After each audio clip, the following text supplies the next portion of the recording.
Well, here we are. The sun has set on Shakespeare's sonnets, and we have only one more sequence left.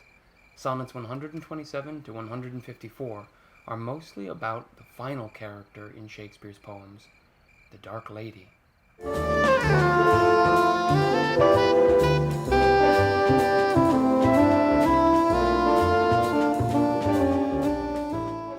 The young man is gone, and we meet the new object of the poet's love. This time, she's explicitly referred to as a woman, but that doesn't mean that Shakespeare has gone boring. For one thing, instead of the beautiful, angelic maiden that his readers might have expected, the poet's new gal is not only funky-looking and bad-tempered, but she is also, very popular. As usual, there's very little evidence for a real-life counterpart, but one of the most interesting theories is that Shakespeare knew a woman of African descent, a woman known in London as Black Luce, who historians believe was at the first ever performance of Twelfth Night in 1601. And considering Shakespeare's extremely sympathetic portrayal of people considered outsiders in Elizabethan society, like Othello or Shylock, and considering his love of poking convention squarely in the eye, it is not an enormous leap to imagine that Shakespeare was writing about a black woman.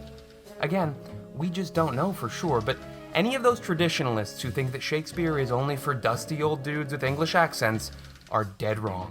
In the poems, Shakespeare frequently describes this lady as black and dark, which have a lot of multiple meanings. It is an unfortunate convention that a lot of classical language equates whiteness and brightness with virtue and purity, and blackness and darkness with vice and corruption. I mean, bear in mind, these were guys who literally thought that the nighttime was unhealthy, so... Mostly, these words are used symbolically, like how we might say green is for envy or red is for passion, but it's obviously much more problematic when it's applied to people. These problems, they still exist in our language, when descriptions of darkness are often meant to literally denigrate their subjects. When Shakespeare says that his lady's eyes or hair is black or dark, he is being literal, but he also means to suggest that she is not pure or virtuous. What's most evident is the extremely complicated psychology in these last 30 poems. If you were looking for a happy ending, I'd recommend another poet. Here, more than ever, Shakespeare is tormented, and it's not just longing anymore. We see new heights of erotic confusion, of guilt, jealousy, anger, of twisted desire, and ultimately, the poet sacrificing his own integrity. It starts off strong with Sonnet 127, where Shakespeare introduces this new character and immediately jumps into some very complicated word poetry stuff. He says that fairness, meaning lightness or paleness, is no longer really beautiful because everyone can fake it, mostly with makeup, or mercury as the case may be, but also with flattery. And so now blackness is the true beauty because it's more genuine. And Shakespeare's new gal has eyes that are raven black because they're in mourning for the old beauty. But they look so good as they're mourning that they become the new ideal. In the old age, black was not counted fair, or if it was, it bore not beauty's name. But now is black beauty's successive heir, and beauty slandered with a bastard shame. For since each hand hath put on nature's power, fairing the foul with art's false borrowed face, sweet beauty hath no name, no holy bower, but is profaned, or if not, lives in disgrace. Therefore my mistress' brows are raven black, her eyes so suited, and they mourners seem. At such who, not born fair, no beauty lack, slandering creation with a false esteem. And so they mourn, becoming of their woe, that every tongue says, beauty should look so. Her looks don't diminish Shakespeare's intense attraction to her, and this whole sequence is much more sexually charged than before. Sonnet 128 uses metaphors of musical instruments as stand-ins for the naughty bits, and it gets pretty obvious with phrases like wood's boldness and lots of mentions of lips and fingers and tickling. 129 is also all about sex, and how the desire to do the thing is fantastic, but once you actually do the thing, it's kind of a short-lived pleasure. Not that that stops anyone from doing the thing. And Shakespeare becomes obsessed with this push and pull. Sonnet 130 is all about how he loves this woman despite knowing she's unattractive. She's not the standard issue fair beauty, her breath stinks, and she's got a harsh voice. He's describing that weird thing when sometimes you really want something that you know is bad for you. But the poet has always fought for truth, and so he tries, kind of desperately, to be honest about her looks while still admitting that he loves her. It becomes a lot harder, though, to be honest about her behavior. Because, according to Shakespeare, the Dark Lady is also tyrannous and cruel. I guess he really has a type. The next several poems all ramp up this conflict, where Shakespeare is torn apart by these oscillating opposites.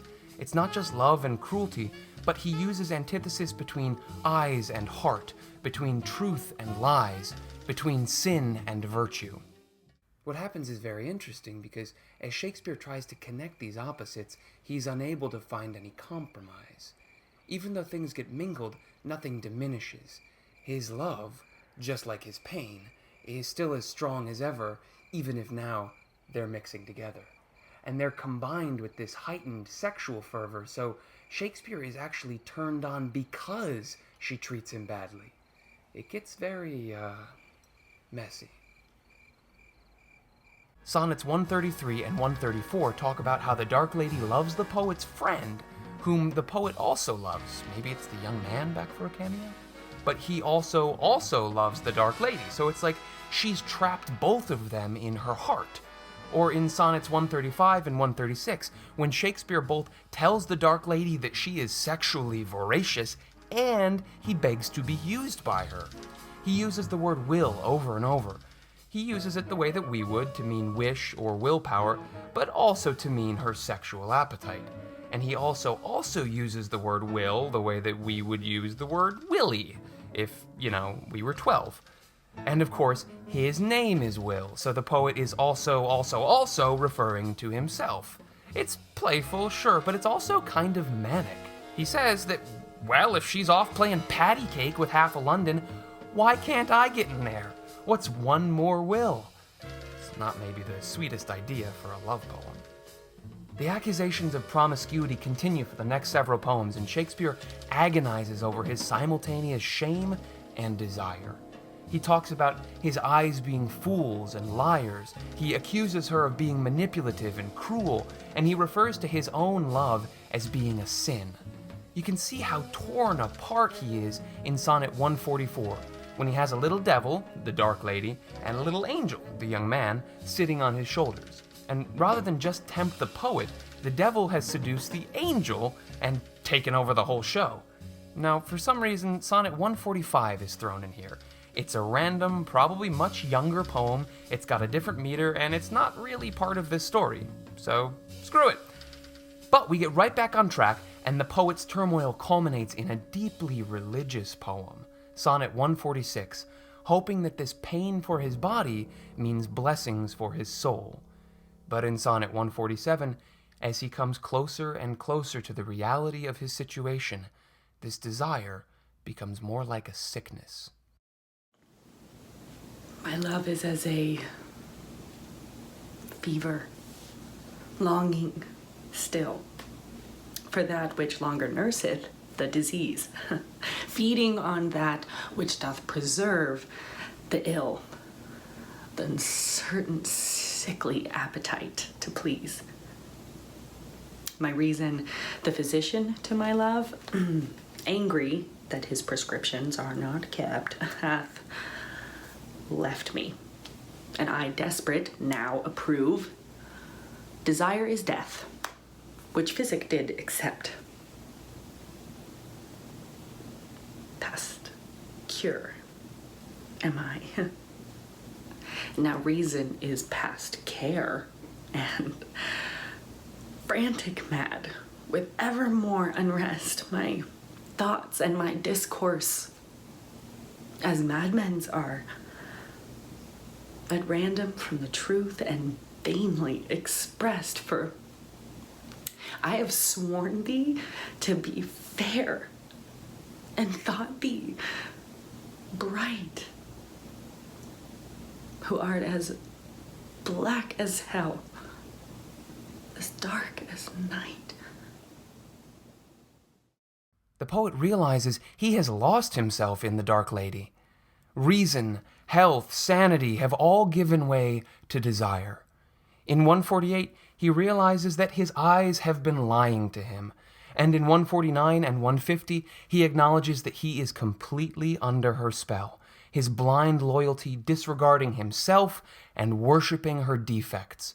Her flaws and unworthiness torment him, but he calls himself her perfect match because he, in falling for her, is just as unworthy. Sonnet 151 is an incredibly sexual poem, with all kinds of very naughty body part imagery. Even in his despair, maybe because of his despair, he is so turned on. But the final word comes in Sonnet 152, when the poet realizes that he has thrown everything away and brought about the destruction of his own principles. In loving thee, thou know'st I am forsworn, but thou art twice forsworn. To me love swearing, and at thy bed vow broke and new faith torn, and vowing new hate after new love bearing. But why of two oaths breach do I accuse thee, when I break 20? I am perjured most, for all my vows are oaths but to misuse thee, and all my honest faith in thee is lost. For I have sworn deep oaths of thy deep kindness, oaths of thy love, thy truth, thy constancy, and to enlighten thee, gave eyes to blindness, or made them swear against the thing they see. For I have sworn thee fair, more perjured I, to swear against the truth so foul a lie.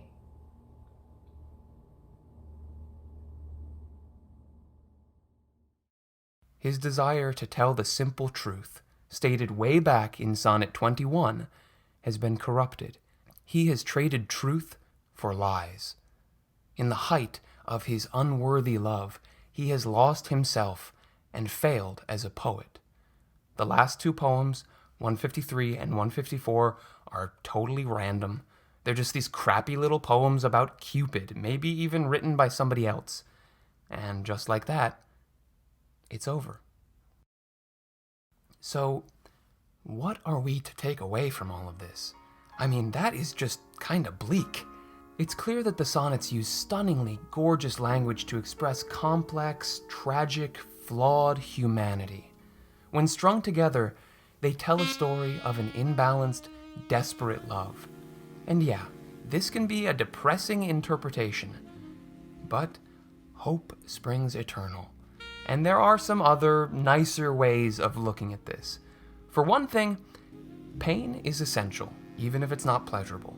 It teaches us, and more than that, it's true. Because of this struggle, we recognize ourselves in the poet's flawed love, and we can learn from this what love might actually mean, and we can be comforted by the knowledge that love is never smooth or simple. It is simply enormous and uncontrollable. But even still, these poems don't have to be all pain and heartache. All art is collaborative, and the reader has a part to play. One of my favorite sonnets is 138, which is smack dab in the middle of this heart-wrenching sequence, excusing lies and deceit. But it doesn't need to mean only that. When I first read this poem, it made me think of those wonderful little flatteries that we always carry for the people that we love. Their quirks, to us, are charming. Their faults, to us, are part of why we love them. And all those little lies just let us know that we're in love. When my love swears that she is full of truth, I do believe her, though I know she lies. that she might think me some untutored youth, unlearned in the world's false subtleties, thus vainly thinking that she thinks me young, although she knows my days are past the best. Simply I credit her false-speaking tongue. On both sides thus is simple truth suppressed. But wherefore says she not she is unjust? And wherefore say not I that I am old? Oh, love's best habit is in seeming trust, and age in love loves not to have years told. Therefore I lie with her, and she with me, and in our faults, by lies, we flattered be. Ultimately, it doesn't matter what the author's intentions are.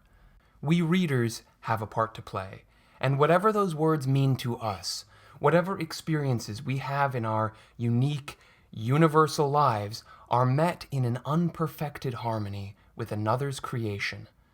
And in that meeting of artist and audience, a new creation emerges. That is the genius of a truly human creation.